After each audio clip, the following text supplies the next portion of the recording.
میں عمران خان ہوں. سب سے پہلے تو احسن اقبال صاحب نے ایک اسٹیٹمنٹ دیا کہ پوری دنیا میں عمران خان کا کوئی گارنٹر نہیں ہے. گارنٹر عمران خان کو کیوں چاہیے جی؟ گارنٹر تو چاہیے ہوتا ہے ان لوگوں کو جو لوگ کمزور ہو یا جن کا کردار کمزور ہو.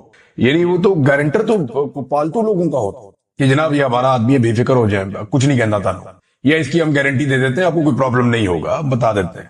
آزاد لوگوں کی تو کوئی گارنٹی نہیں ہوتی. وہ تو وہی کرتے ہیں جو ان کا دل کرتا ہے، یا وہ وہی کرتے ہیں جو ان کے اصول کہتے ہیں. آزاد لوگوں کی گارنٹی تو نہیں دی جا سکتی. اب یہ نہیں جس طرح میاں نواز شریف کی گارنٹی آ جاتی ہے باہر سے، کیونکہ سارے جانتے ہیں کہ پھنسا ہوا آدمی ہے، کاروباری آدمی ہے، کبھی بھی اپنا مالی نقصان نہیں کرے گا. اس کو ہم ساتھ لے جاتے ہیں، انہیں کہتے ہیں ٹھیک ہے جی میری گارنٹی دے دے، ٹھیک ہے جی. وہ اپنی چیزیں گروی بھی رکھ لیتے ہیں، باہر دنیا کے اندر ان کی جائیدادیں بھی ہیں، تو ان کی گارنٹی دی جا سکتی ہے. ایک ایسا آدمی جس کا انہیں پتا ہے اس کا کریکٹر کوئی نہیں ہے، جب مرضی اس کو دبایا جا سکتا ہے، اس کا بازو مروڑا جا سکتا ہے، اس کی کمزوریاں ہمارے پاس ہیں تو اس کی ہم گارنٹی دے سکتے ہیں. عمران خان کی گارنٹی کون دے سکتا ہے؟ کسی کی کیا ضرورت ہے کہ گارنٹی دے گا؟ اس کی کمزوری کسی کے پاس نہیں ہے تو گارنٹی کون دے گا؟ اور کیا آپ یہ کہہ سکتے ہیں کہ عمران خان کو ہم ٹیم کر کے آپ کو دے دیں گے؟ آزاد آدمی کی کوئی گارنٹی نہیں ہوتی. گارنٹی ہوتی ہے پالتو لوگوں کی، اور گارنٹی ہوتی ہے کمزور لوگوں کی. کردار والے آدمی کی گارنٹی نہیں ہوتی. احسن اقبال صاحب کو اتنی سی بات سمجھ آ جاتی نا تو آج وہ نواز شریف کے ساتھ نہیں ہوتے. چلیں اس بات کو یہاں پہ روک لیتے ہیں. عمران خان کی کون گارنٹی دے گا؟ یعنی گارنٹی تو یہ عجیب سی بات ہی کی ہے کہ پوری دنیا میں کوئی گارنٹی نہیں دے رہا. بھائی عمران خان کو اسٹیبلشمنٹ نے گارنٹی دینی ہے کہ اب ہم وہ نہیں کریں گے جو ہم نے پہلے کیا تھا. اسٹیبلشمنٹ نے گارنٹی دینی ہے کہ عوام کے مینڈیٹ کا احترام ہوگا، پاکستان میں رول آف لا ہوگا، پاکستان میں آزادی اظہار رائے ہوگی، پاکستان میں انسانوں کو نہیں کچلا جائے گا، پاکستان کے اندر ظلم جبر اور فسطائیت ختم کی جائے گی. یہ گارنٹی پاکستان کی اسٹیبلشمنٹ نے دینی ہے. پاکستان کی آئین نے یہ گارنٹی دی ہوئی ہے، لیکن آج کل اس گارنٹی کے اوپر عمل درآمد نہیں ہو رہا.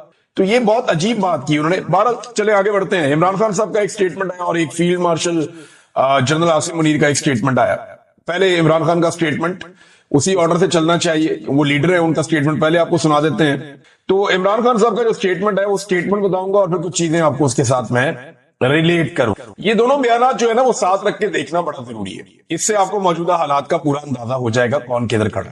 عمران خان کہتے ہیں مجھے 2 سال پہلے کہا گیا کہ 3 سال کے لیے پیچھے ہٹ جاؤں اور موجودہ نظام کو چلنے دوں، لیکن میں کسی یزید کے کہنے پر 3 سال تو کیا 3 منٹ بھی خاموش نہیں رہوں گا.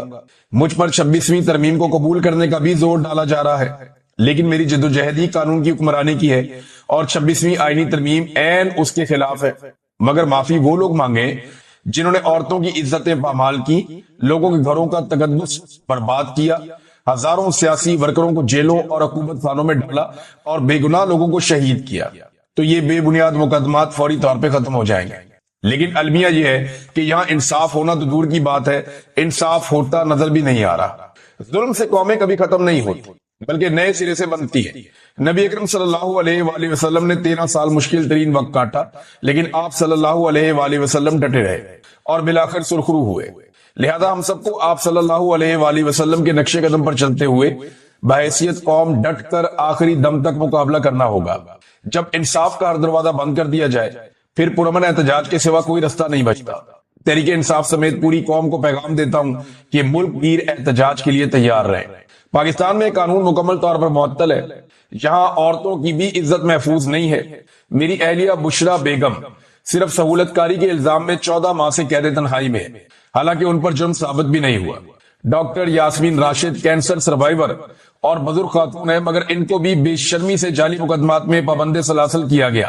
میری بہنوں جن کی عمریں 65 سے 70 سال کے درمیان ہے، ہائی کورٹ کے حکم پر جیل میں مجھ سے ملنے آتی ہیں، جو ان کا اور میرا بنیادی حق ہے، مگر ایک کرنل ان کو روک دیتا ہے اور عدالت کا حکم ردی کی ٹوکری کی نظر ہو جاتا ہے. جنگل کے قانون کا یہ عالم ہے کہ میری بہنوں کو یہاں سے گرفتار کیا جاتا ہے اور چکری کے پاس آدھی رات کو لے جا کر بے یار و مددگار چھوڑ دیا جاتا ہے. جس ملک میں اپنی خواتین کے ساتھ ایسے سلوک ہو وہاں کا اخلاقی معیار فوت ہو چکا ہے.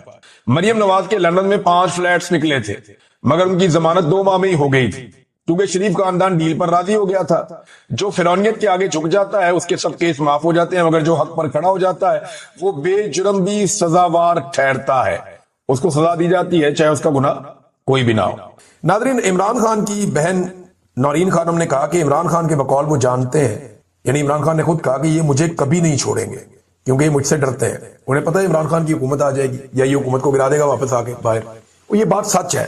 यानी अगर इमरान खान साहब को कानून के मुताबिक छोड़ा जाता ना, तो पिछले साल जो वकला ने हमें कैलकुलेशन बताए थे, जो इमरान खान साहब के वकला हैं, जो न्यूट्रल वकला भी थे, जो ये केस नहीं लड़ रहे थे, वो भी ये कहते थे, जर्नलिस्ट जो इमरान खान के हक में है या उनके खिलाफ है, वो भी ये कहते थे कि 2024 में कोई बाज़ लोग कहते थे अगस्त में, कुछ लोग कहते थे नवंबर तक इमरान खान साहब को बाहर आ जाना चाहिए, क्योंकि कानूनी तौर पे उनको जेल में रखने के जवाब खत्म हो गए। लेकिन क्योंकि मौजूदा मिलिट्री एस्टेब्लिशमेंट और हुकूमत ये समझती है कि इमरान खान इनके लिए बहुत बड़ा खतरा है, उसकी मकबूलियत इतनी ज्यादा है कि जिस दिन वो जेल से बाहर निकलेगा, वो पाकिस्तान के अंदर उसका सिक्का चलेगा, वो निकलेगा और चीजों को कंट्रोल कर देगा, फिर लोग उससे इशारा मांगेंगे करना क्या है। तो इस सूरत हाल में ये रिस्क नहीं ले सकते, ये इमरान खान को कभी नहीं छोड़ेंगे, ये इमरान खान साहब खुद भी जानते हैं। इमरान खान को छुड़वाना पड़ेगा, ये कभी नहीं छोड़ेंगे, और छुड़वाने के लिए पाकिस्तान की आवाम को रोल प्ले करना पड़ेगा। वरना अगर किसी को लगता है कि ये इमरान खान को वैसे ही छोड़ देंगे, तो जब तक ये मुकम्मल तबाही नहीं फेर देंगे, तब तक इमरान खान को नहीं छोड़ेंगे। अब भी शर्मिंदा नहीं हो रहे, एक दिन पहले तक ख्वाजा आसिफ जिन मुज़ाकरात को गद्दारी कह रहे थे, मुल्क की दुश्मनी करार दे रहे थे, अभी वही मुज़ाकरात करने के बाद वो जश्न मना रहे हैं कि जनाब हमारा तो काम हो गया, काम बन गया, कमाल काम हो गया, हमें तो बड़ी कामयाबी मिल गई, और कामयाबी अपने खाते में डालने की कोशिश कर रहे हैं। यही तो इमरान खान समझा रहा था, इनकी खोपड़ी में बात देर से घुसती है। इमरान खान समझा रहा था कि पाकिस्तान मुतहम्मिल नहीं हो सकता सारे फ्रंट खोलने का, लिहाजा बातचीत करो और दहशतगर्दी के मामले को हल करो। अभी भी मौका है, इमरान खान साहब ने जो बाकी बातें समझाई हुई हैं, दहशतगर्दी से निपटने के लिए उस पॉलिसी के ऊपर आप चलें, ताकत का इस्तेमाल कम करें, दिमाग का इस्तेमाल ज्यादा करें, सियासी लोगों को आगे लेकर आए, कबायली जरगे से बातचीत करें, ये मामला हल की तरफ जाएगा, वैसे नहीं जाएगा। तो नादरीन, ये सारी चीजें अगर आप जमा माइनस करें ना, तो इसमें DGISPR ने, तो बॉडी लैंग्वेज देखें ना आप, ये कोई फौजी का जेस्टर तो नहीं है ना आप वहां प्रोफेशनल बात कर रहे हैं, ना आपकी बॉडी लैंग्वेज प्रोफेशनल है। आपका यूनिफॉर्म उतार देना, तो बाकी जो बचता है वो एक ऐसा आदमी बचता है जो इमरान खान के बुग़्ज़ में मुब्तला है और पीपल्स पार्टी और PMLN का मुश्तरका कारकुन है। बस अगर DGISPR साहब के पास यूनिफॉर्म ना हो और वो यही प्रेस कॉन्फ्रेंस कर रहे हो, तो बिल्कुल ऐसा दिखाई देगा जैसे ओन चौधरी प्रेस कॉन्फ्रेंस कर रहा है। इससे ज्यादा कोई फर्क नहीं है, बिल्कुल एग्जैक्टली यही वाला लेवल लगता है, जैसे ओन चौधरी बल्कि ज्यादा बेहतर कर लेते हैं। ओन चौधरी के लेवल पे आगे तो ऐसे लटक लटक के लमक लमक, बॉडी लैंग्वेज यार फौजियों वाली नहीं है। एक जवाब मौजूद है, वो भी मैं आपके सामने रखता हूं, लेकिन सुहेल अफरीदी ने क्या कहा, उन्होंने कहा कि इमरान खान साहब पाकिस्तान के मकबूल और अवामी एतमाद रखने वाले कबूल तरीन लीडर हैं, और पाकिस्तान तहरीक इंसाफ इस वक्त मुल्क की सबसे बड़ी सियासी जमात की हैसियत रखती है। इमरान खान साहब जो है वो एक बहुत बड़ा मसला बने हुए हैं पाकिस्तान की एस्टेब्लिशमेंट और हुकूमत के लिए। ये कहीं भी हो, कोई भी मसला हो, ये इमरान खान को नहीं भूलते। सैलाब आ जाए, सैलाब जदगान में जाए, इनको इमरान खान याद आता है, इंटरनेशनल फोरम पे जाए इमरान खान याद आता है, लोकल फोरम पे आए इमरान खान याद आता है, हर जगह पे ये इमरान खान के बगैर कुछ नहीं कर सकते। वजह यह है कि इमरान खान ने पाकिस्तान की मिलिट्री एस्टेब्लिशमेंट को और पाकिस्तान की हुकूमत को एक फोबिया में मुब्तला कर दिया है। हर वक्त उनके दिमाग में ये घंटी बजती रहती है कि ये बच गया तो हमें नहीं छोड़ेगा, ये बच गया तो हमें नहीं छोड़ेगा, ये बच गया तो हमें नहीं छोड़ेगा। उनके दिमाग में ये घंटी हर वक्त बजती रहती है और वो इमरान खान से खौफ खाते रहते हैं। मैं आपको ये बात लिख के देने के लिए तैयार हूं, और सिंपल है कि पाकिस्तान की मिलिट्री एस्टेब्लिशमेंट इमरान खान को कभी नहीं छोड़ेगी जब तक कि इमरान खान को छुड़वाने वाले नहीं आएंगे। छुड़वाने वाले कौन है? पाकिस्तान के अवाम। अंदरूनी दबाव और बैरूनी दबाव। जब अंदरूनी और बैरूनी दबाव बढ़ेगा तो इमरान खान को छोड़ना पड़ गया तो छोड़ना पड़ गया, अदरवाइज डील किए बगैर ये पाकिस्तान की मिलिट्री एस्टेब्लिशमेंट इमरान खान को कभी नहीं छोड़ेगी। और इमरान खान से परेशान ये इतने ज्यादा हैं कि अपने मुंह से तो ये कहते हैं कि इमरान खान पे हमने क्रॉस लगा दिया, ये मिलिट्री एस्टेब्लिशमेंट कहती है। हर जगह पे निजी महफिलों में इनके एजेंसियों के लोग कहते हैं कि इमरान खान पे क्रॉस लग गया। मेरे सामने भी 10 दफा ये बात की जब मैं इनकी हिरासत में था। मरियम नवाज के मुंह से कहलवाते हैं किस्सा पारीना बन गया, लेकिन आप ये देखें ऐसा किस्सा पारीना है कि जब भी मरियम नवाज कोई बात करती है अपने किसी मामले पे तो कभी वो बात पॉपुलर नहीं होती, लेकिन जैसे ही वो इमरान खान के बारे में कोई बात करती है वो पॉपुलर हो जाती है। आज भी उसका तोती बोलता है। ऐसा वो किस्सा पारीना बना है कि उसका जो ट्विटर अकाउंट है वो इनसे अभी तक मैनेज नहीं हो रहा और ये उससे डरते हैं। अब एक केस कर दिया हाई कोर्ट में इमरान खान के एक्स अकाउंट को बंद करवाने के लिए। तरीकाकार ये क्या अडॉप्ट करेंगे? तरीकाकार ये करेंगे कि ये पहले अदालत से ऑर्डर लेंगे, फिर उस ऑर्डर को लेकर जाएंगे एक्स के पास और उन्हें कहेंगे जनाब कि ये अदालत का ऑर्डर है, आप इस अकाउंट को बंद कर दें। तो इससे पहले इन्होंने अदालत से ऑर्डर लिया था यूट्यूब चैनल्स के खिलाफ, और यूट्यूब चैनल्स ने हम सबको 27 चैनल्स को उन्होंने एक नोटिस भी भेज दिया था कि ये मामला आप रिजॉल्व करें, अदरवाइज आपके चैनल बंद हो जाएंगे। फिर वो अदालत में हमें सहूलत मिल गई और यूट्यूब चैनल को भी हमने बताया कि जनाब हमारे साथ ये जुल्म हो रहा है, हमारे चैनल फिर बच गए। हो सकता है आज बच गए कल ना बचे, ये तो पार्ट ऑफ द गेम है, ऊपर नीचे होता रहेगा। लेकिन ये जो ट्विटर है ये जरा थोड़ा सख्त है, इसकी पसली मोटी है, इतनी जल्दी काबू नहीं आता।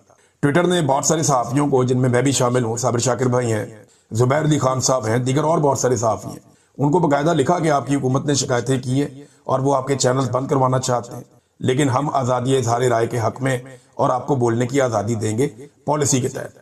तो उनकी पॉलिसी जो है उसको हम फॉलो करते हैं और वो बड़ी फ्लेक्सिबल है। ऐसा नहीं है कि आप कोई जमहूरी बात नहीं कर सकते, आप अपनी राय का इजहार कर सकते हैं ट्विटर पे। एक बड़ा जरिया है। सनम जावेद साहिबा को भी गालिबन इन्होंने वो ब्लॉक करने की, उनका ट्विटर अकाउंट बंद करने की कोशिश की थी एस्टेब्लिशमेंट ने, लेकिन वो नहीं हो पाया और उन्हें भी गालिबन एक लेटर आया था, उन्होंने तो शायद पब्लिक भी कर दिया था कि मेरा एक्स अकाउंट जो है उसको बैन नहीं किया गया और एक्स ने ये मुझे एक डॉक्यूमेंट भेजा है। वैसे ये अभी कोशिश इसलिए भी करेंगे कि अदालत से ऑर्डर लेंगे, जो मुझे लगता है जो ये कर सकते हैं।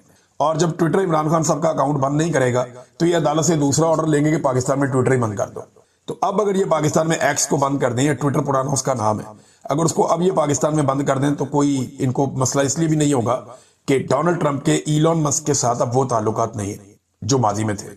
इलॉन मस्क मालिक था ना ट्विटर का, तो बड़ी इनको प्रॉब्लम हो रही थी कि अब इसको खोलना पड़ेगा क्योंकि वो लोग हुकूमत में आ रहे हैं वहां अमेरिका में। लेकिन अब डोनाल्ड ट्रंप के इलॉन मस्क के साथ भी अच्छे ताल्लुकात नहीं है, तो अगर ये बंद भी कर देंगे तो ट्रंप को कोई प्रॉब्लम है सच नहीं होगा। लिहाजा अभी ट्विटर तो फिलहाल मुझे नहीं लगता कि कोई ऐसा नरमी दिखाएगा और हुकूमत की बात मानेगा, लेकिन हुकूमत को परेशानी तो है क्योंकि पूरी की पूरी तहरीक आजकल पाकिस्तान में ट्विटर पे खड़ी होती है। ये जो मिशन नूर है, ये मामला सारा हमने देखा ट्विटर के ऊपर, देखा कैसे एकदम वायरल हुआ, यानी सेम टाइम में वीडियोस आ रही थी और हर तरफ आग लग गई और 1-2 घंटे के अंदर पाकिस्तान में वो हो गया जिसकी कोई तवक्को भी नहीं कर रहा था। फिर उसके बाद ट्विटर क्योंकि इसमें लीड करता है, फिर YouTube, Facebook, Instagram, WhatsApp channels, हर तरफ भरमार थी वीडियोस की, लोग अजाने दे रहे थे और ये तहरीक चलती चली जा रही थी। बड़ी तगड़ी तहरीक है। मुझे कुछ मालूमात मिली है इनसाइडर कि ये पाकिस्तान तहरीक इंसाफ के पास मामला कौन लेकर गया, किस तरह लेकर गया, पहले किसको इस्तेमाल किया, बाद में किसको इस्तेमाल किया। कुछ लोग बिला वजह बदनाम हो गए, सबका ये कसूर नहीं था। मिशन नूर के ऊपर जिस किस्म का प्रोपेगेंडा किया गया था, कोई भी आम आदमी होता तो वो डर जाता। कादियानियत का या किसी ऐसी चीज का पाकिस्तान जैसे मुल्क के अंदर इल्जाम लगने जा रहा है तो ये सारी सियासी जमात को ये हो जाएगा वो हो जाएगा। ये मामला जरूर हुए, लेकिन अल्टीमेटली पाकिस्तान तहरीक इंसाफ ने भी फिर उसको चाहे दूसरे नाम के साथ लेकिन इस कॉज को सपोर्ट किया। तो क्योंकि पाकिस्तान जीत गया है एस्टेब्लिशमेंट से, लिहाजा बजाय के आपस में लड़ने के इसको सेलिब्रेट करना चाहिए और लोगों को मार्जिन देना चाहिए मेरे ख्याल। हाँ, लेकिन जो लोग आपको बहुत वजाहत के साथ नजर आ जाएंगे बहुत ही दो नंबरी कर रहे हैं, तो फिर आप जाने और वो लोग जाने। लेकिन जितने इकट्ठे रहेंगे उतने शानदार तरीके से आगे बढ़ सकेंगे। नाज़रीन, एस्टेब्लिशमेंट का एक पावर शो हुआ आजाद कश्मीर में जो मुकम्मल तौर पे नाकाम हो गया। एस्टेब्लिशमेंट ने अपनी पसंदीदा जमातों को इकट्ठा किया, 1 दर्जन के करीब जो ग्रुप और जमातें उनको इकट्ठा किया आजाद कश्मीर में कि यहाँ पे हम जलसा करेंगे, अपनी पावर शो करेंगे। और पावर शो करनी थी उन्होंने किसके मुकाबले में? अवामी एक्शन कमेटी के मुकाबले में। अवामी एक्शन कमेटी के बड़े सख्त मुतालबात सामने आए हैं। 29 सितंबर से वो एक बड़ी तहरीक का आगाज करने जा रहे हैं। उस तहरीक से पहले एक मुतबादल तहरीक खड़ी करने की कोशिश की एस्टेब्लिशमेंट ने, जो नाकाम हो गई। वहां पे एक मौजूदा और 4 साबिक वजीर आजम थे और जो बंदे वहां पे गए उनके इंटरव्यूज लेके मीडिया ने चलाए। वो बंदे बता रहे जी हम तो रावलपिंडी से आए, कोई जुनूबी पंजाब से आया, कोई कहीं से आया। वो सारे मजदूर इकट्ठे किए। वो कहते जी हमें गाड़ियों में भर के लाए मुफ्त में, हमें यहाँ सैर भी कराई, हमें यहाँ खाना भी खिलाया और हमें यहाँ पे जनाब मौजें करा के वापस लेकर जा रहे हैं। ये जनाब वहां पे मेहमान बाहर से लाकर एक जलसा किया गया। आजाद कश्मीर के लोगों ने आजाद कश्मीर के 5 साबिक वज़राए आजम की मौजूदगी में होने वाले जलसे को मुस्तरद कर दिया। बाहर से बंदे ले जाने के बावजूद ये जरा छोटा सा, आप ये तस्वीरें 2-4 आप देखें, ये खाली है पिंडाल, सारा पिंडाल ही खाली है। इक्का दुक्का कहीं 10 कुर्सियां छोड़ के एक बंदा बैठा है, फिर 10-12 कुर्सियां छोड़ के एक बंदा बैठा है।